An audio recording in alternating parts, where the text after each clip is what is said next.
God was doing. I have a question for you to share with your neighbor, even though you're already sitting down. But just turn to your neighbor this morning and ask them, what language are you speaking? What language are you speaking?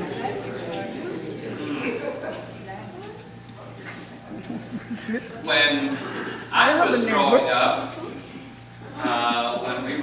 when we were young, a great family outing was a day for us to travel into the city of New York. By that time, we lived in a town called Ringwood, New Jersey, about 35 miles north and west of the city.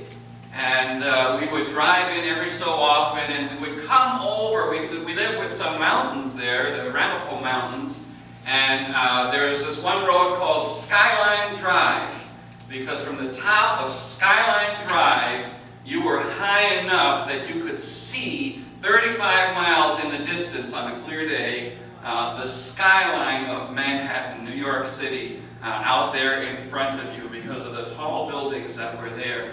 And so when we were young, we used to do things like go visit the Statue of Liberty or different museums, the United Nations, or of course the undisputed tallest building in the whole world, the Empire State Building.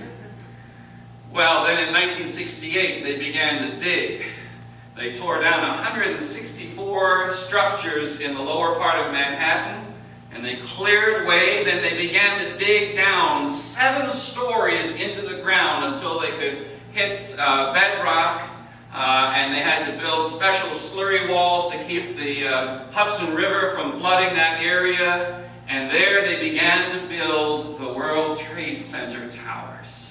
And so we watched them as they went up from the beginning. It was 1968, and it took a long time. But finally, when they started going up, they went up, it seemed fairly quickly. 1972, the World Trade Center towers were opened, and now they were the tallest buildings in the world. 110 stories to the top. I don't know if any of you were in New York at the time and have ever been there. Over the years, I've been to the observation deck on the roof. I mean, you were on top of the whole building, looking out and seeing the whole city, the 5 boroughs on a good day, and over the river and into New Jersey and beyond, and to Staten Island in the south. You could see all of that. We would take guests and visitors there all the time. As you came into that beautiful lobby, long lines the way to do, but they moved quickly because they had these huge elevators that would take you, they told you, a quarter of a mile up into the air in a matter of seconds to get to the observation deck. When they got to the top, it had gone so fast that when it slowed down, it almost felt like you were dropping down and your stomach would stay up just a little bit. And they had a brochure there for people who wanted to visit the observation deck. And the brochure, the way they advertised it was, this is the closest that some of us will ever get to heaven. Well, it was a statement, wasn't it? It made a statement, and it was indeed the tallest building in the world. We had other events there. I actually received a college scholarship from my dad's company, ITT World Communications, at the Windows of the World restaurant on the 107th floor of the North Tower. I still have an engraved pen and pencil, cross pen and pencil set that I received in 1982. And my mom celebrated her 50th birthday there with some very close friends. It was a special place for anybody who was in New York. Of course, we all know the rest of that story and how that turned out on September 11th, 2001, something that none of us could ever have imagined that was going to happen.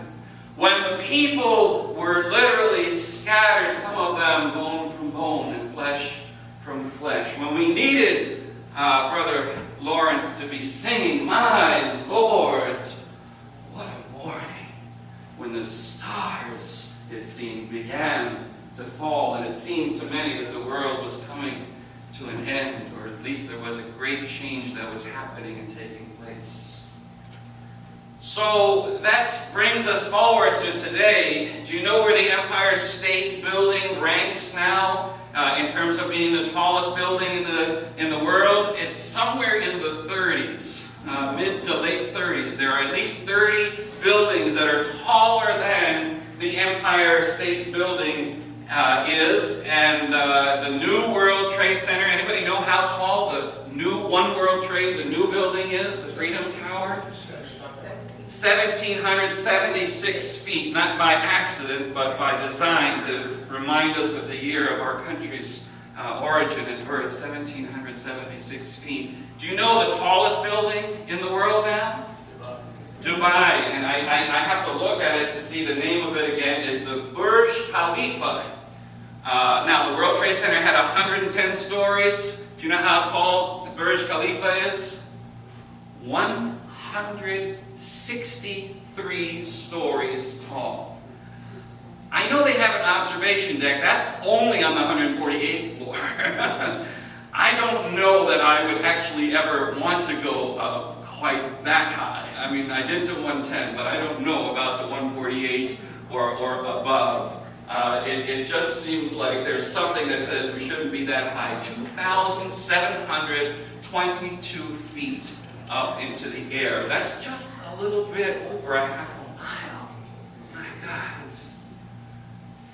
And so those buildings stand, and I think there's something that we can learn, and that's why I chose for us to read the Genesis lesson today, talking about building this tower in a city that was yet unnamed, that was being built.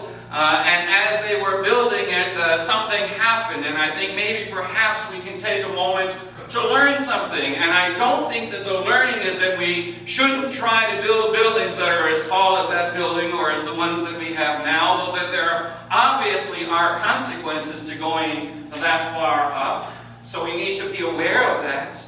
But what was it that happened in the story in Genesis that we just heard that caused the construction there to come to an absolute halt? My sense is that what happened was that as God walked through that place, now to my understanding, I didn't research it, but it's I think the second time that God walks on the earth. The first time that God, we hear walking on the earth, He's looking for someone. He's looking for who? Adam and Eve. Where are you? And they say, we're hiding in the garden because, you know, we ate of that apple we weren't supposed to eat, and we knew we were naked, so now they needed clothes. So there was sin the first time God went looking in the garden. Now the second time that I know of in the Scriptures that God is walking on the earth and seeing what is going on. And what He is seeing is that there is a spiritual arrogance about the people of that time, of that day. A spiritual arrogance which may well still exist in our day and time, I think certainly, because the people of that day, they were trying to get close to God. Well, let's correct that. They weren't trying to relationally get close to God. They weren't trying to get close to God to know God better. They were trying to get close to God so that they could overtake God. So that they could be greater than God. So that they could be more than God. In fact, the words that they use, they say, we want to make a name for ourselves so that people will know who we are. And so there's a spiritual arrogance that God finds when He walks through that city and sees what's going on and says, you know, we need to do something about this. I love the fact that even there, God is speaking in the plural. It's always we and us that's conversing. The Trinity, the Godhead is sharing together and saying something that we need to do about what's going on among these people who are trying to make a name for themselves. So you see that we are warned. The story of Babel is before us. Because after that, God spread them all across. The building wasn't destroyed, but the people no longer could converse with each other because God changed all their language. And so henceforth, all they could do was babble to each other, hence the Tower of Babel. And I guess the city would have been called that as well. God confused them in the arrogance and the intent of their heart, so they are spread across the world and across the land as they are confused in their language and unable to speak to one another. What I find amazing about this passage as it's juxtaposed on this day of Pentecost with the reading that we had from Acts chapter 2 is that what happens in Acts 2 is actually, if you look at it, the same thing. The same thing is happening again. And yet it seems like the result is thoroughly different. You see, in Babel, when the language is confused, the people are confused, it's a confusion of the human spirit. But what happens at Pentecost is an infusion of the Holy Spirit. Confusion of the human spirit, but in Pentecost, the infusion of the Holy Spirit. And what it has to say to us is that there was a completely different frame of reference. The people in the time of Pentecost, the disciples, had seen Jesus. They had walked with Jesus. They had lived with Jesus. They had experienced Jesus. They had experienced His teaching. They had experienced His miracles and His feeding, His touching people's lives, His being with them every day. They had experienced His crucifixion, His trial, His death. They had also experienced His resurrection, and they still weren't clear about it, and they had walked with Him in the days after and experienced the ascension of God, of Jesus. And now they were at a place where Jesus said to them, wait. Wait together. And while you're waiting, what are you going to do? Pray. Spend time in prayer. And so they were gathered together in one place on that day of Pentecost, trying to connect with God relationally this time, not with an arrogance to say, how can we get over God by building higher and taller, but by saying, how can we get closer to God? And so the spiritual arrogance that was there in the lives of the people in Genesis now is replaced with a spirit of humility, with a spirit of gentleness, with a spirit of openness to see what is going to come. Jesus had already made them a promise. He says, when I go, I will send one who will be with you, who will walk with you, who will talk with you, who will teach you everything that you need to know, who will remind you of what I have already taught you, and will empower you with the indwelling of the Holy Spirit. So wait for that.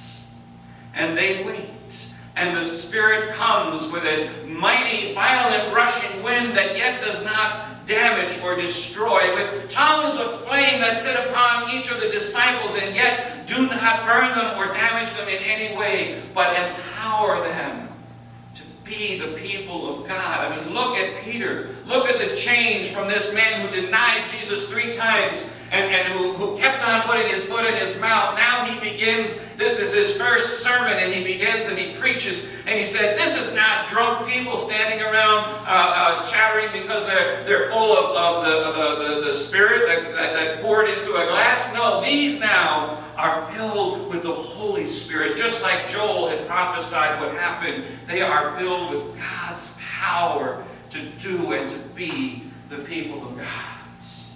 And so they learn a new language. With the infusion of the Holy Spirit, we get direction. We get understanding. We get empowering. We get empathizing. Empathizing is different than sympathizing, right? Empathizing is when you feel with somebody what they're going through. And you can experience and you can walk with them and you can empower them. They're being given direction to do something, and it's not about building walls to keep foreigners out, but rather it's about learning languages so we can communicate with people who speak languages that are not like our own. And all the people say, but wait a second, aren't they all Galileans? How do they know these languages? What are the languages, my friends, that we need to learn?